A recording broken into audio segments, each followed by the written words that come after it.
The views, information, and opinions expressed during the following program are solely those of the individuals involved and do not necessarily represent the views of Access Communications, its representatives, or its employees. And so it's just like we have to just start putting dogs back on a pedestal and start, like, you know, respecting them the way that they should be respected, like they're community members, regardless if they have an owner or not.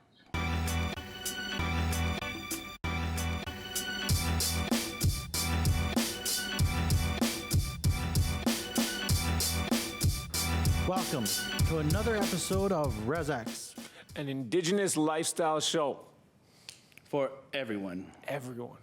My name is Chris Ross. Brad Bellergarde. And I'm Tootoosis. And we are your co-hosts. And today we are continuing on with Season 5.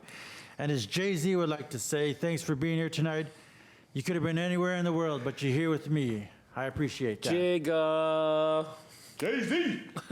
Jays. You meant to, they didn't even say Jay-Z. It was like Jay-Z. Jays. In Canada, it's Jay-Z, but in America, it's Jay-Z. Jays. On the Rez, it's Jays. Jays. Good one. Good one. So how's everybody doing tonight? Man, I'm doing good. As they say in France, bien. Mm-hmm. I'm pushing 40 this June, but I'm letting you know, it's not the age of 40, it's level 40. Oh, nice. Nice. That's good, man. Level 41 right here, man. It's like, I don't even know what you guys talking about, man. Like when I think of the word, when I don't have Gamecast. I don't know. A Gamecast? What is that? I don't know exactly. I don't even know how to read these pushing words all 4-3 over. right I here. just read the syllabics. So 40, 41, 43. 43. This year. We're 42 right now. Okay. So I'll be 40, 41, 43? Well, right now it's 40, 41, 43. 40, 41, 42. Pi. and 40, Alternated and pi. 41. Okay, divided by 0. This has the meanings to open up a new portal, guys. The trifecta. That's horse race talk right there. So, to continue on the show, you know, here in Saskatchewan, the month of June is celebrated as Indigenous History Month because on June 21st, it's National Indigenous Day. Right? Yeah, obviously, National Indigenous Peoples Day. Yeah, National Indigenous Peoples It Day. used to be National Aboriginal Day. Yeah. Every day I wake up is National Indigenous Every Day. day is Indigenous Day for me. But the 21st is reserved for that day. But in Regina, they did it for June, the whole entire month. And I think that was throughout all of Saskatchewan, actually. So you were celebrating it here at RezX with a big month of shows planned, with some great Indigenous content and guests, all local from Saskatchewan, to talk about the history of Saskatchewan. Like today, one of our first guests is Leah Arcand of Save the Rez Dogs project. So she'll be joining us later on the show today to talk about her project and how she is saving Rez Dogs and saving them one by one and just really doing a good job at that. So I'm pretty excited for that. How about you guys, man? Yeah, I think that's there's a misconception there when if you haven't been on a reserve, then you really don't comprehend that idea of what a Rez Dog is and how it is. I know growing up on the Rez, I had a Rez Dog. I actually took a Rez Dog from White Bear back to my reserve. My dad was like, "What the heck? Where did this dog come from?" Oh, it was just a little puppy. I transported it from White Bear to carry the kettle. Named it Chico. Because Razor Ramon from WWE used to say, "Hey, Chico." So I named the dog Chico. But I mean that's something that we really need to take a look at. There's a lot of people want to have a dog. I love to have a dog. And then if we can help out people connect, I think that's a great way to be able to stop a lot of the stereotypes that we have out there about Rez Dogs. Mm-hmm. That's really good. I've known Leah for a while. I've went to school with her at the university. We're both teachers. And I really think of her as the matriarch who stepped forward to put a word out for these dogs. Because for the longest time, we've, as Indigenous people, have had dogs. and are around us in our stories, I'm sure. And we grew up with dogs, I'm sure. And dogs have been getting the really harsh end of the story here most of the time on reservations and all throughout Canada sometimes. And it's really good to see a strong woman like Leah Arcand step up, for these dogs, because some of them they really are great, because when we both worked together at Thunderchild School, there was a dog problem in the surrounding area, and it was only one teacher in the whole school who did something, and that was Leah Arcand. She was out there, she went online, and she got the resources to take care of these dogs, and she adopted them, and she found people to take care of them as well. And she started this whole movement on her own. It was really unique, man. I watched it from the little seed as it began to grow into the tree of what it is now. Man, this Leah Arcand is something else. I can't wait to get her for an interview and listen to what she has to say today. Yeah, and that's coming on later on in the show here. Well, actually pretty soon here. But one thing we want to getting the show started here. One of the things that we don't do a lot of, what I've noticed, is that we don't introduce ourselves to co-hosts and let people know a little bit more about ourselves and who we are, where we come from, and just a little story about ourselves, because we're so humble, just so humble that we never talk about ourselves. Humble. But we're going to throw that humbleness aside right now, all right? And we're going to talk about ourselves. So, but with that, Tyler, Yeah. you've been on the show for quite a while as a co-host. You Yeah. first auditioned, and you won the role and won the hearts of many people, the laughter of many elders. And can you tell people a little bit about yourself? Okay, well, there's a lot I can tell about myself, and I could talk for a long time. A lot of people know me. Man, the guy just doesn't shut up. But, okay, this is a little bit for now. Where's I'm that Tyler mute button? Tootoosis. I'm from Palmaker. My parents are Edwin and Millie Tootoosis. I was born and raised in Palmaker. I work in Sweetgrass School for the grade 2-3 class. Coolest class out there, grade 2-3 Sweetgrass School. Coolest staff, too. Little school with a big heart.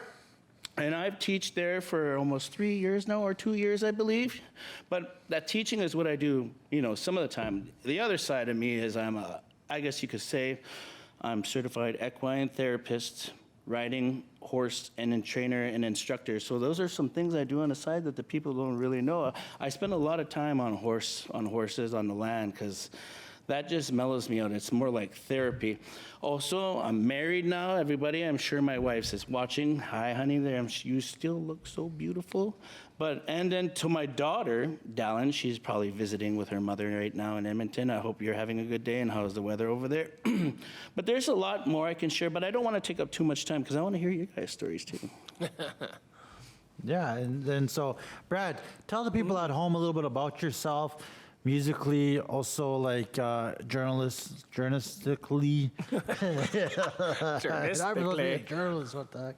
Can't Okay. even say that. But yeah, tell them a little bit about yourself. Well, it took a lot of time to weather the storm and get the sunshine. A lot of days in the cold, now I can unwind, kick back with my feet up and spit facts about this life that I'm living and put it in raps. This is a little bit, so I rap. My rap stage name is Info Red. I've been doing that for a couple decades. Yeah, I ain't ashamed to say I'm an old rapper, because a lot of these new rappers, you're young enough to be my kid. So that just means I got dad raps. And I'm glad, because Brad raps. Dad raps, Brad raps. Brad raps. That's that. He's got the lyrics. But I've actually... He's got the attitude, but yeah. he just doesn't have the bod yet. Tupac, all the time. 2-pack radio, not 6-pack, 2-pack. All the time, I'm carrying him with me.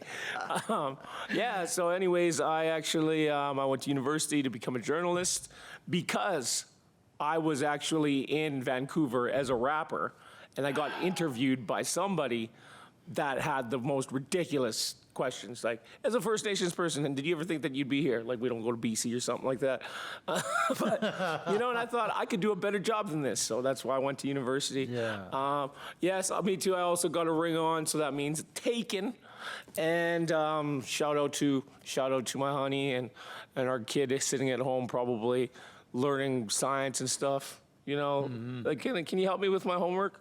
No, I can't. I'm horrible at science, man. I'm sorry about that. Call me up. We got a new tutor here.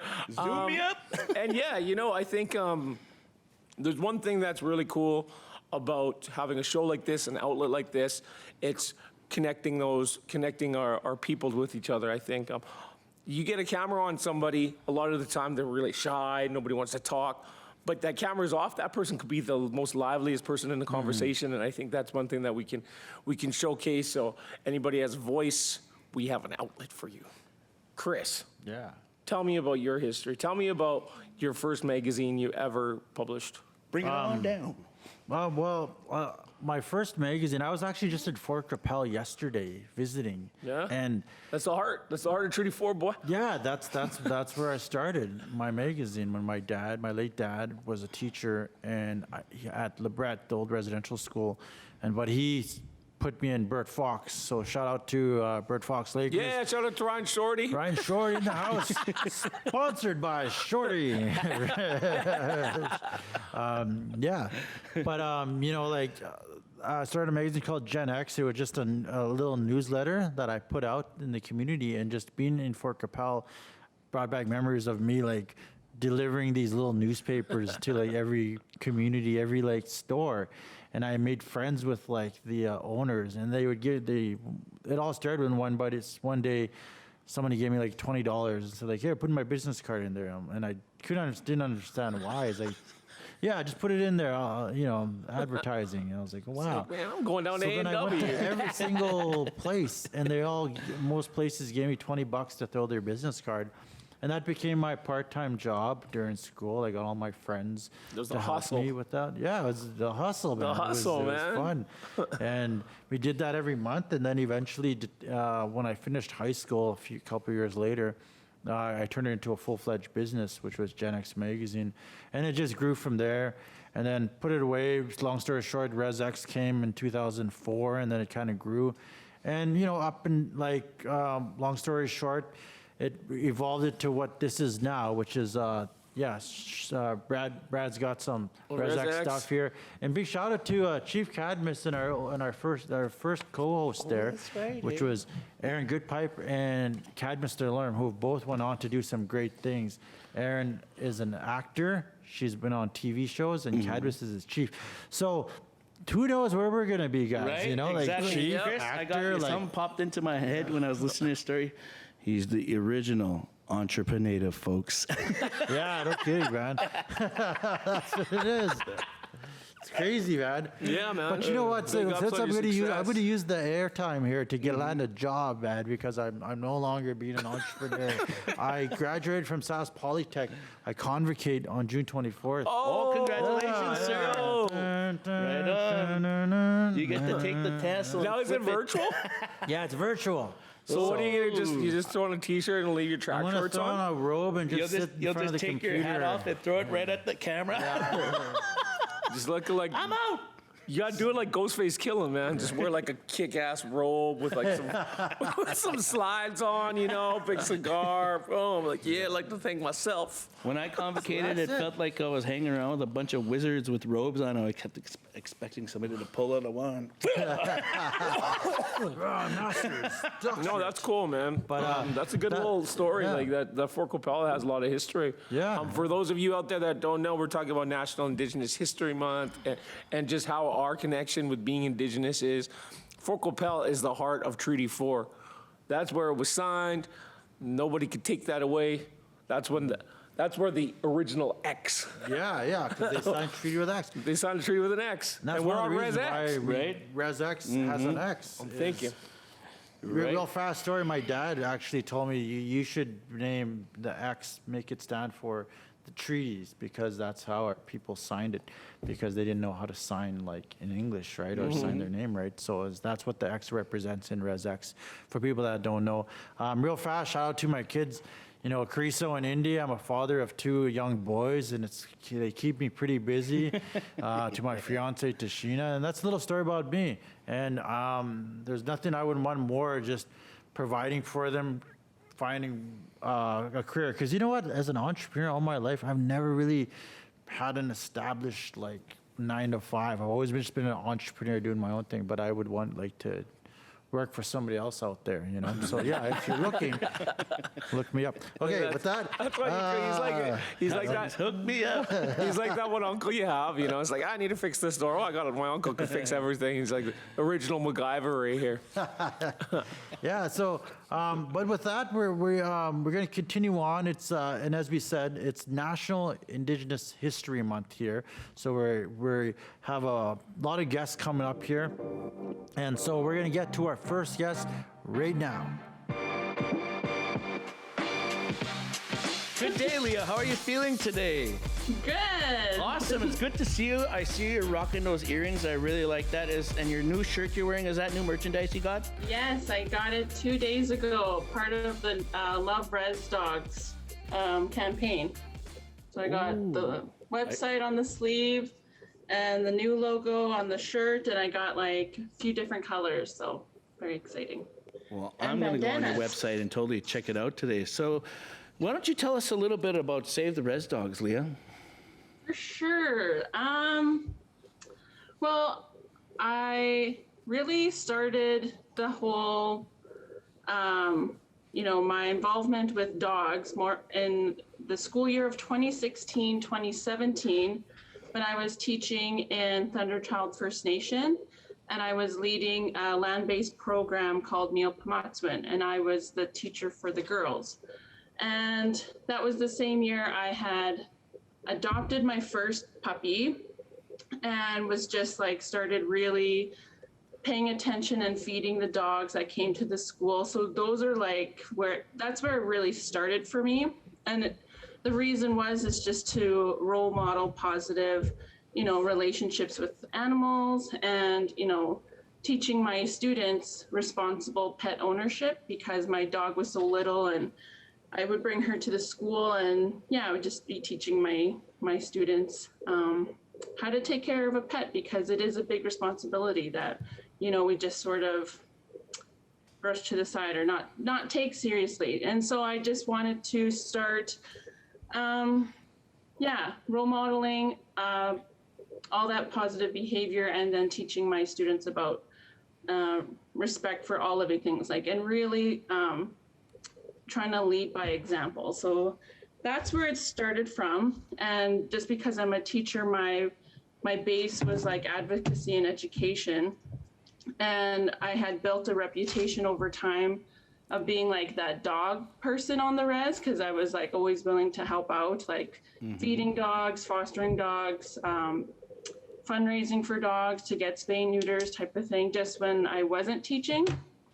And then when I was on mat leave, I came to the city, and I was still getting a lot of messages for help. So I decided to start a Facebook page called Save Rez Dogs. And then it just really took a life of its own. I started with small bits of merch just to help fundraise for more efforts. And what you see on social media now is what it is today. And I'm pretty proud of it.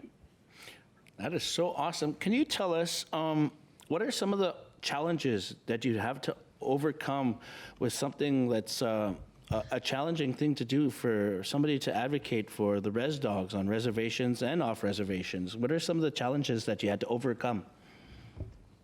A lot of the challenges have been certain attitudes and behaviors directed at dogs, really villainizing the dogs as they're the problem. But I wanted to start correcting that and reframing those narratives that have been put out for so long that the dogs are out of control, we got to shoot them, all that sort of stuff. Those are huge challenges, is just that those attitudes from our own community members and leadership, that discourse. And then the challenges from non-natives always saying just the negative stuff too, if you can't afford to have a dog, you shouldn't have it, we should be banning all animals on the res. So it's been challenging across the board with many different groups in some ways, but in other ways super positive, in other ways where there's a lot of people who want to help. But the challenges is just getting people to really change their perspective. Awesome, Leah. This is Brad here, one of the three co-hosts. Can you just let me know, like, so your project here, Save the Rez Dogs, are you just a team of one, or do you have allies in different First Nations throughout the province or throughout your treaty territory that are helping step up to continue this work that you're doing? So how it works for me is that what you see with Save Rez Dogs is mainly like my efforts of like the merch, the website, and then my boyfriend, he helps with a lot of content and design. So and him and I bouncing ideas off each other because we have our experience like fostering dogs and helping and all that stuff. So we built that base and foundation. So I do have people I reach out to for advice on certain topics. Like I have a vet friend, I have other allies in different areas that can help me. So how can community members help then? Like even if we don't live on that reserve, we're all from different areas, but everything's virtual right now. Your reach is so far. How can somebody, say, sitting in Selkirk, Manitoba right now watching this online, say, wow, I want to help out this project? What do they do? Well, they can work with like where they're at, like their location, volunteer with the next like reserve if they're like native or non-native. If you're First Nations and you're from a reserve, call your band office and ask them, hey, what's our dog management plan? If there's nothing, then there's a lot of work that needs to be done. And then just keep raising the awareness and being engaged. People just want other people to fix the problems most of the time, which can be very like exhausting. But if you're non-native, like you can donate money, you can volunteer with you can call a band office too, and like offer to help. It's just like letting people know that they can call a band office and ask these questions and then provide the resources and like say, hey, I know of this initiative, Save Rez Dogs, maybe these resources might help. So it's just like problem solving. Cool. Awesome. Chris? Yeah, Leah, I wanted to talk about, it's part of our show's theme for the next month here is all on National Indigenous History Month. And I've always been curious, about the role that dogs played in the history of Indigenous peoples. And I thought, well, maybe you could share something like a little bit about that with us. And what is the history like about, before they were Rez Dogs, what were they? And could you tell us a little bit more about that? From what I have learned and gathered is like dogs were here before the horses, and they had very important roles in our communities, like, protecting the camps, alerting the camps when stuff was happening, hunting for food, dog sleds. So a dog had their role, right? And then colonialism unfolded in various ways and started to disrupt our way of life. And yeah, there's been this huge shift of our nations just like trying to survive in this colonial world and having to deal with so many situations and putting out so many fires, like trying to make sure now like your reserve has clean drinking water or enough housing or child welfare, so many things. And very often dogs are like not prioritized at all. And so it's just like we have to just start putting dogs back on a pedestal and start like, respecting them the way that they should be respected, like they're community members, regardless if they have an owner or not. I get so frustrated sometimes, but I try to stay positive. But, I thank you for coming on the show, and, and I can see your frustration, and hopefully chief and councils are watching this show and can understand that you can help too. And so, they can go to saverezdogs.com, right? Yeah. for any other information. And Yeah. but yeah, I want to thank you for joining us today. It was really good for you to come on board and just to kind of help us change the perception, right, and the stereotypes out there that, as you said, these are living beings too, and they need to be treated that way, since that's in the Nehiyao way of life. Exactly. And just like being positive role models, like for real. And I know some people will say, like, you know, we shouldn't listen to other outsiders who come into our communities, or we have our sovereignty rights. But I've seen someone say before that in a post that I was tagged in, saying like, we can have cults if we want. And I just think that's so disgusting now, like in year 2021, and that's the way you want to live and like lead or show these kids who are watching. Like, it's sad. It's really sad. So I just would like a big like shift in all of our perspectives, and that like we need to be responsible, and we need to fix the situations and not wait for someone else to come and do that. Okay.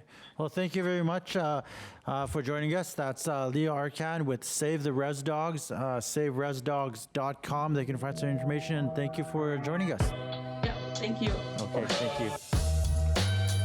So with that, I want to thank you both for being here today. Thank you, Brad. Thank you, Tyler. And this is the part where we get to say to make a trademark send-off that will be different every episode. Got it. Okay. So with that, thanks for watching. Thanks for caring. Yeah. I like that. Okay, go ahead. I'm hungry. I'm going to go eat some fish and chips. Good evening, good day, or good afternoon, whatever. That's the way the bannock crumbles. Have a good day. Also, I'd like to thank Dakota Beads in North Battleford for hooking up this t-shirt. Thank you, guys. Check it out by Giant Tiger, North Battleford. R2, send us off. Send us off, R2. Give me the lead.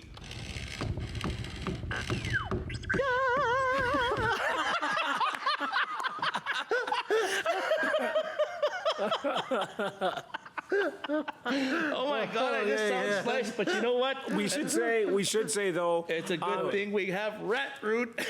we should say though, if you know somebody out there in Saskatchewan that's doing something cool that you really think would be a good fit for the show, that we could talk with, whether they're doing a campaign, a project, they have their own company, send them this way. Reach out to Chris, reach out to RezX on all the social media platforms, and we'd love to speak with you. We will get your story out there. We will be the word that travels across the plains of this great land that we call Turtle Island.